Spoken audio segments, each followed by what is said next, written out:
पिंपरी चिंचवड महानगरपालिकेच्या सभागृहात बाळासाहेब ठाकरे यांचं तैलचित्र बसवण्याच्या मुद्द्यावरून वाद निर्माण झालाय। बाळासाहेब ठाकरे यांच्या निधनानंतर दुसऱ्याच दिवशी बाळासाहेबांचं तैलचित्र सभागृहात बसवण्याचा ठराव करण्यात आला, पण 2 वर्ष झाली तरी महापालिकेने हे तैलचित्र बसवलेलं नाही।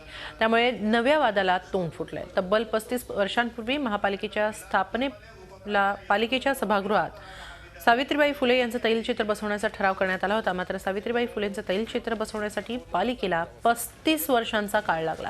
त्यामुळे आता बाळासाहेबांचं तैलचित्र बसवणार कधी असा सवाल केला जातोय।